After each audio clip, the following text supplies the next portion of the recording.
Many people picture their first job in cybersecurity as a high-adrenaline offensive role. You find vulnerabilities, exploit systems, and outsmart the defense. That expectation drives huge numbers of beginners to spend time and money collecting penetration testing certifications, assuming that's the standard way to get a foot in the door. But if we look at a realistic career flow chart, jumping straight from the help desk to the red team rarely happens. Almost everyone spends time as an analyst inside a security operations center before branching out into specialized roles. The math behind this is straightforward. A company needs to monitor its networks for threats every single hour of the year. They usually only hire someone to try and hack into those networks once or twice a year. You can see the result in this bar chart comparing typical company headcounts. A standard organization might employ anywhere from 5 to 50 SOC analysts to maintain their defenses, alongside exactly 0 to 2 internal red team members. The numbers dictate the market. Regardless of your long-term goals, the sheer volume of defensive openings makes the blue team the necessary entry point for a cybersecurity career. Once you accept you need to start in a SOC, a new hesitation usually pops up. Is it actually safe to pursue an entry-level defense role right now? Tech headlines have been relentless over the last year, insisting that artificial intelligence will wipe out entry-level triage positions. There is truth to those claims. AI tools currently on the market are fully capable of automating between 30 to 50% of the repetitive tasks a standard Tier 1 analyst does every day. Yet we are seeing a direct contradiction to the headlines. Even with software taking over half the workload, SOC hiring continues to grow. To actually land one of these roles, you need to look past the fear of automation and see exactly how these tools are changing the daily workload of the people sitting at the desk. Traditional security operations centers have struggled with the same bottlenecks for years. Analysts are buried under thousands of false positive alerts, burning out while trying to maintain 24/7 coverage across a fragmented stack of tools. This workflow diagram shows what happens when a company introduces an AI copilot to fix that bottleneck. As alerts pour into the top of the funnel, the AI layer intercepts the simple noise, cutting the volume by half before it ever reaches a human. You might expect the company to cut their staff in half. Instead, the headcount counter stays exactly the same. Companies keep their analysts. They take that recovered time and expand their coverage. They plug new data streams into the top of the funnel, actively monitoring more cloud environments, remote endpoints, and internal networks than they could before.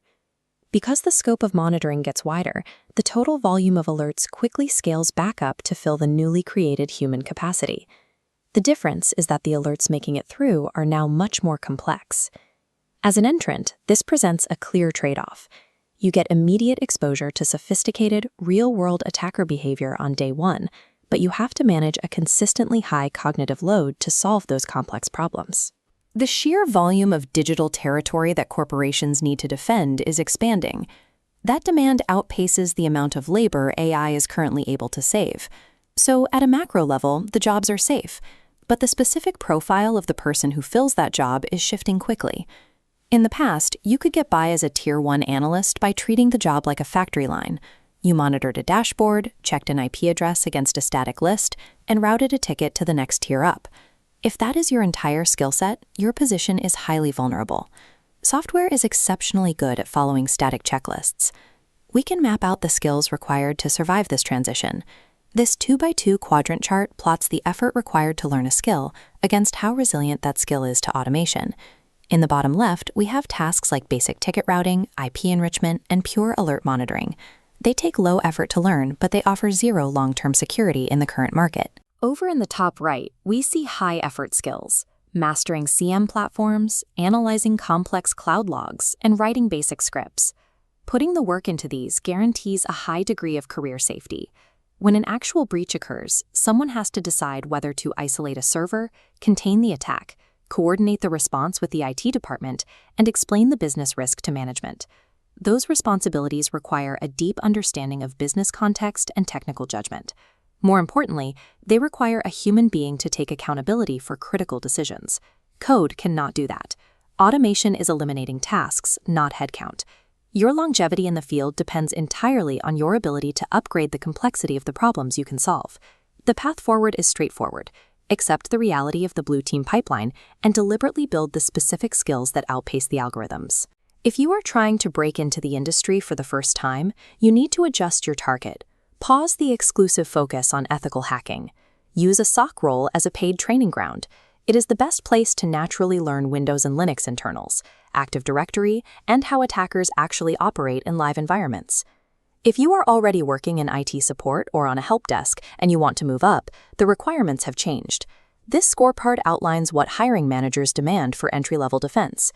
Passing multiple choice exams isn't enough. You need practical experience, navigating SIEM platforms effectively and using cloud logs to track anomalies.